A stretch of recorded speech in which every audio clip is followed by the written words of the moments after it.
चला तर मैत्रिणींनो, खुसखुशीत तिळाचे लाडू कसे बनवायचे हे आपण पाहूया। तेही मऊ म्हणजे कडक न होता होणारे असे मी लाडू बनवले। ते कसे बनवले ते पाहूया।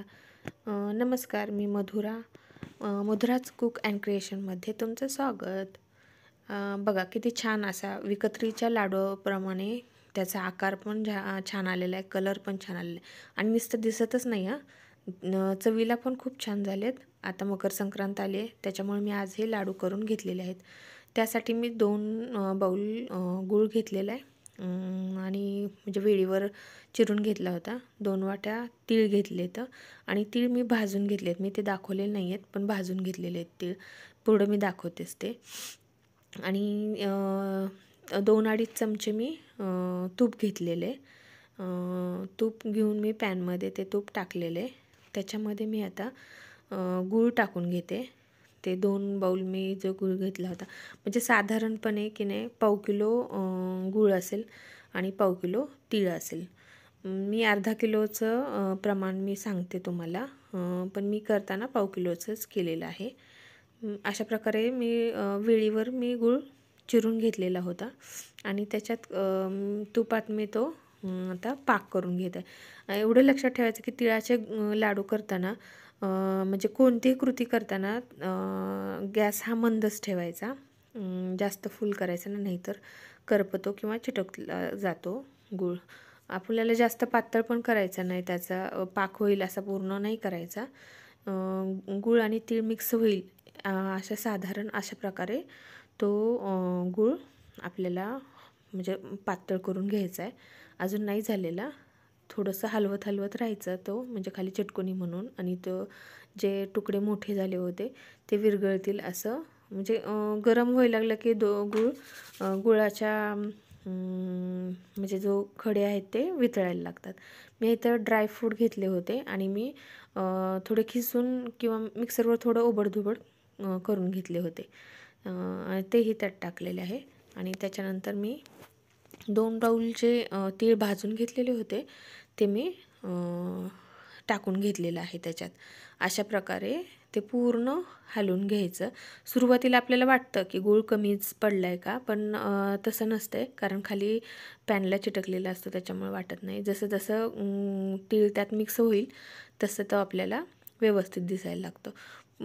त्याला कसं झालं माहिती आहे का, मी एका हातात मोबाईल घेऊन व्हिडिओ करते, त्याच्यामुळे मला जास्त हलवता येत नाही। मी मध्ये मध्ये थांबून ते हलवून घेते आहे पूर्ण। तो सर्व हलवून घ्यायचं नाही तर खाली चिटकल म्हणून मंद आचेवरच मी हे पूर्ण हलवून घेते आहे एकदम। आणि तीळ पण एकदम लाल छान भाजून घ्यायचे खमंग। मी तीळ हे तव्यावर भाजून घेतले होते, लोखंडी म्हणजे भाकरीच्या तव्यावर घेतले होते। म्हणजे कसं लोखंडाच्या ह्याच्यावर कुठले केलेलं पण आयर्न मिळतं, त्याच्यामुळे मी त्याच्यावरच भाजून घेतले होते लोखंडी तव्यावर। एकदम छान खरपूस लाल भाजून घेतले होते तीळ। अशा प्रकारे पूर्ण गुळामध्ये ते तीळ चांगले शिजले पाहिजेत, नाहीतर काय होतं, जर नाही शिजले नीट तर कचकच लागतात, म्हणजे जरी भाजलेले असले खमंग तरी कचकच लागतात।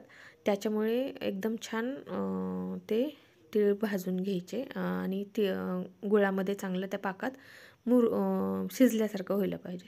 आता मी एका प्लेटमध्ये मी काढून घेतलं ते सर्व। थोडं हाताला मी पाणी लावलं, कारण गरम असल्यामुळे चटका बसू नये। शक्यतो नाही बसत चटका, पण थोडंसं ओलसरपणा असला की व्यवस्थित लाडू वळायला सोपं जातं। अशा प्रकारे छोटे छोटे लाडू छोटेच असतात तिळाचे, त्याच्यामुळे एका हाताने आपण वळतो। माझ्या एका हातात मोबाईल आहे आणि त्याने व्हिडिओ मी शूट करते। हे पहा, असा एकदम छान कलर आला, एकदम मस्त कलर झालेला आहे। 2-3 दिवसावर संक्रांत आलेली आहे, त्याच्यामुळे मी तिळाचे लाडू अजून केलेले नव्हते, ते करून घेतले। आणि कसं वैभवलक्ष्मीचे शुक्रवार पण आहेत, त्याला पण नैवेद्य होईल काहीतरी गोड, म्हणून मी आज ते करून घेतले आणि मी तो नैवेद्य दाखवला। अजून माझी खूप खरेदी राहिलेली आहे, म्हणजे लुटायचं सामान जे असतं ते आणायचं राहिले, बरंच वाणाचं ते, म्हणजे अजून खरेदी माझी राहिलेली आहे। ते मी आता करणारच आहे, साडी ते घ्यायची आहे। मैत्रिणी तुम्ही कमेंट करून सांगा की तुमचे खरेदी झाली आहे का, तिळाचे लाडू केलेत का. नसतील झाले तर अशा प्रकारे करा. एकदम सोपी रेसिपी आहे, काहीही अवघड नाही आहे. काही जणी पाणी पॅनमध्ये थोडंसं टाकतात का तर गूळ चिटकुनी म्हणून, पण मी आधी तूप टाकलं त्याच्यामुळे. अशा प्रकारे करा, खूप छान झालेत. माझ्या चॅनलला शेअर करा, सबस्क्राईब करा, लाईक करा. धन्यवाद. अशा प्रकारे बघा किती छान लाडू झालेले आहेत. मी ज्या पद्धतीने केले त्या पद्धतीने तुम्ही करा. धन्यवाद.